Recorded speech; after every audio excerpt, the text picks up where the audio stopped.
Are లలిత కుమారి. నేను government టీచర్గా పనిచేస్తున్నాను పార్వతీపురం గవర్నమెంట్ హై స్కూల్లో. మా హస్బెండ్ రామ్మోహన్ రావు గారు, అతను కూడా బొబ్బిల్లో టీచర్గా గవర్నమెంట్ టీచర్గా చేస్తున్నారు. నాకు ఇద్దరు అమ్మాయిలు, ట్విన్స్, ఇద్దరు కూడా బీటెక్ థర్డ్ ఇయర్ చదువుతున్నారు. 20 years వాళ్ళిద్దరికీ కూడా. నాకు 46 సంవత్సరాలు.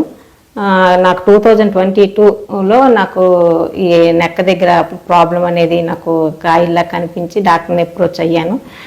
అది బయాప్సీ చేసి పంపిస్తే అది NHL DLBCL ప్రాబ్లంగా నోటీస్ చేశారు. పెట్ స్కాన్ కూడా తీయించుకోమని తీసుకున్నాను. తీసుకుంటే అందులో ఏంటంటే సేమ్ NHL DLBCL స్టేజ్ 4 అని చెప్పారు. అప్పుడు అయితే నా పరిస్థితి చాలా ఎమోషనల్గా చాలా హర్ట్ అయ్యాను. ఎందుకంటే నాకు తెలిసి ఇంతవరకు నాకు జ్వరం కూడా నేను ఎప్పుడు నా లైఫ్లో నేను చూడలేదు, కానీ ఒక్కసారి అంత ఇదా అన్నట్టు అయ్యాను. కానీ డాక్టర్ గారితో మాట్లాడాక డాక్టర్ గారు ఏమో ట్రీట్మెంట్ అనేది స్టార్ట్ చేశారు. కీమోస్ అనేవి 6 కీమోస్ అనేది ఇవ్వడం జరిగింది. తర్వాత పెట్ చేశారు, బాగానే ఉందన్నారు. Hi, I'm doctor Rakesh Reddy.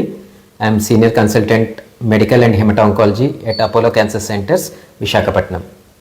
Lalitha garu mid 2022లో నాన్ హాజ్కిన్స్ లింఫోమా అనే టైప్ ఆఫ్ బ్లడ్ రిలేటెడ్ క్యాన్సర్తో డయాగ్నోసిస్ అయ్యారు. స్పెసిఫిక్గా ఇది డిఫ్యూజ్ లార్జ్ బేసెల్ లింఫోమా అనే టైప్ ఆఫ్ క్యాన్సర్. స్టేజ్ 4లో డయాగ్నోసిస్ అయ్యారు. సహజంగా ఇలాంటి క్యాన్సర్స్ డయాగ్నోస్ అవ్వగానే పెట్టే ఫస్ట్ లైన్ ఆఫ్ ట్రీట్మెంట్ ఈమెకి పెట్టాము, ఆర్చాప్ అనే chemotherapy. And she responded very well. చాలా బాగా రెస్పాండ్ అయ్యి she went in to complete remission. Disease మొత్తం కంట్రోల్లోకి వచ్చింది. ఆఫ్టర్ 8 months మళ్ళీ నాకు ఏంటంటే నీ దగ్గర పెయిన్స్ అనేవి రావడం జరిగితే మళ్ళీ అప్పుడు డాక్టర్ రాకేష్ రెడ్డి గారిని కలవడం జరిగింది. మళ్ళీ పెట్టప్పుడు తీయించితే మళ్ళీ రిలాప్సేషన్ అనేది వచ్చింది అని చెప్పి మళ్ళీ ఫర్దర్ ట్రీట్మెంట్గా రైస్ అనే ఏదో ఆ టైప్ ఆఫ్ కీమోథెరపీ ఇచ్చారు. అది తీసుకున్నాక మనకి BMT ట్రీట్మెంట్ బెటర్ అని సజెస్ట్ చేశారు సార్. దానికి కూడా మనం ఓకే చెప్పి 25 days ఇక్కడ అపోలో హాస్పిటల్లోనే తీసుకోవడం అనేది జరిగింది. ఆ ట్రీట్మెంట్ విషయంలో కూడా సార్ అవని వాళ్ళ టీం అవని అందరూ చాలా కేరింగ్గా తీసుకొని చేయడం జరిగింది. 8 months తర్వాత అన్ఫార్చునేట్లీ ఈమెకి రిలాప్స్ నోటీస్ చేశాం. మళ్ళీ లింఫ్ నోడ్స్ పెరుగుతుండడం, మళ్ళీ పేషెంట్ వీక్ అవుతుండడం, ఫీవర్ వస్తుండడం, ఇలాంటి సిమ్టమ్స్ మళ్ళీ నోటీస్ చేశాం. ఎవాల్యుయేషన్లో ఇది లింఫోమా రిలాప్స్ అని మేము తెలుసుకోగలిగాం. ఇది అన్ఫార్చునేట్ సిచ్యువేషన్, ఎందుకంటే స్టేజ్ 4 లింఫోమాస్లో 50% మంది కీమోథెరపీతో క్యూర్ అయిపోతారు, బట్ ఒక 50% మందికి రిలాప్స్ అవుతుంది.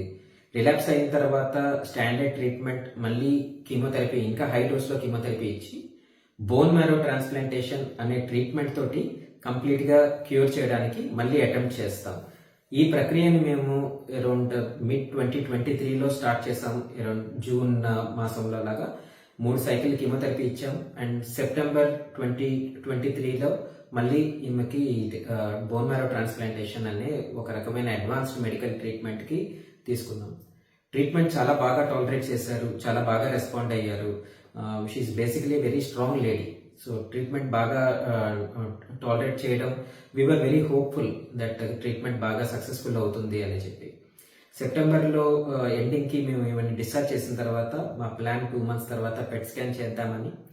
2 months తర్వాత పెట్ స్కాన్ చేసాం డిసెంబర్లో. అండ్ ఐ రిమెంబర్ పెట్ స్కాన్లో it was a bad news for అస్.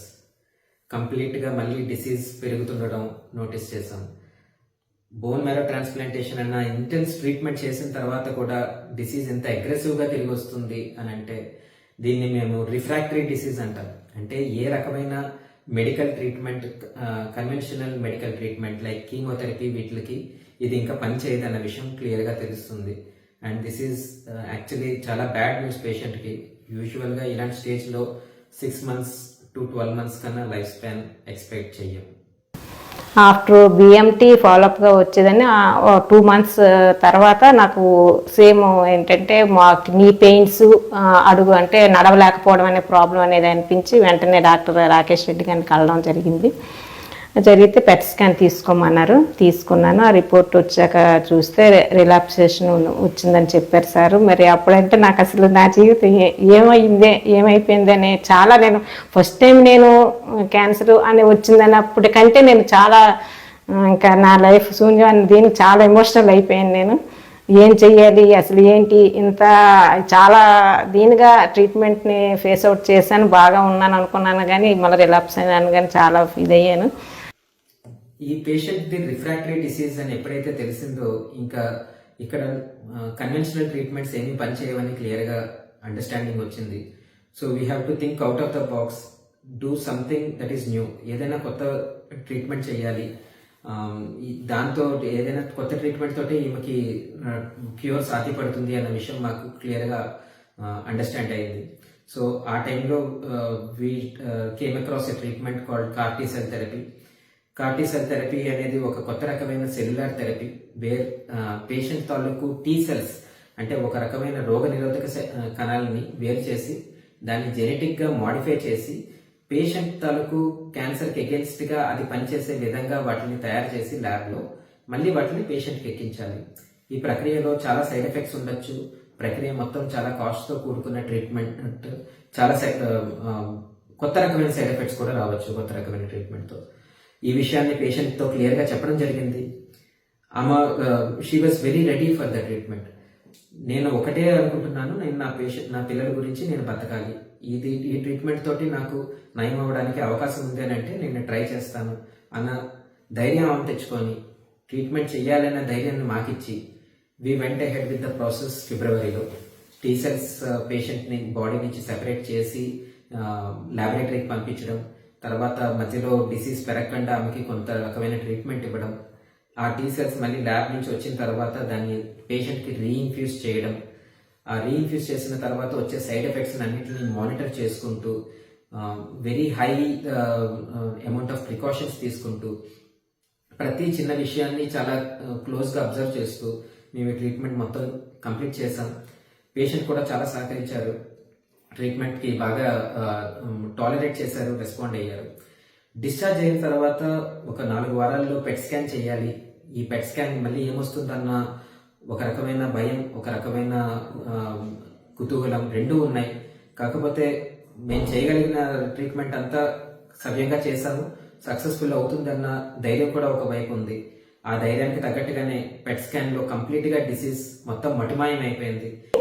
నేనైతే మాత్రం కార్టీ సెల్ అనేది ఒక అడ్వాన్స్డ్ ఉందమ్మా, దాని తాలూకు లోటుపాట్లన్నీ కూడా సార్ చెప్పారు, ఏ మెరిట్స్ డిమెరిట్స్ దాని తాలూకు ట్రీట్మెంట్ అన్నీ చెప్పారు. అన్నిటికీ నేను మరి ఇంకా సార్ మీద ఉన్న నమ్మకం, నాకు అతని యొక్క కమిట్మెంట్ అవన్నీ కూడా నేను బిఎంటీ ట్రీట్మెంట్లో చూశాను. అన్ని రకాలుగా నాకు చాలా నమ్మకం కలిగి ఇంకా మరి మా వాళ్ళందరూ కూడా కొంతమంది అబ్రాడ్ వెళ్ళాల్సిన పరిస్థితి లేదని కూడా అన్నా నేను మరి దేన్ని మరి వినదలుచుకోలేదు ఎవరి మాటను. సార్ మీద భారం వేసి దేవుడి మీద భారం సారే నా దేవుడుకొని నేను ఈ ట్రీట్మెంట్కి ఓకే చెప్పడం అనేది జరిగింది. యాజ్ పర్ నాకైతే యాజ్ బిఎం ట్రీట్మెంట్ కంటే చాలా హ్యాపీగానే ఒక విధంగా నేను ట్రీట్మెంట్ని ఈ కార్టీ ట్రీట్మెంట్ని నేను హ్యాపీగానే ఎదుర్కొన్నాను. పోరాడాను అనేకంటే హ్యాపీగా ఎదుర్కొన్నాను అనిపించింది. ఆ విధంగా నాకు ఒక హోప్ అయితే దొరికింది ఆ కార్టీ సెల్ ట్రీట్మెంట్ వల్ల. పేషెంట్ని మొదటిసారి నేను చెప్పగలిగాను కాన్ఫిడెంట్ గా యు ఆర్ డిసీజ్ ఫ్రీ అని. ఇది మాకు అందరికి పేషెంట్ ఫ్యామిలీకే కాదు, పేషెంట్కే కాదు, ట్రీట్మెంట్ చేసిన మొత్తం డాక్టర్స్ టీం అంతటికి ఇది చాలా చాలా ఒక ఆనందమైన మూమెంట్ కింద మాకు మిగిలింది.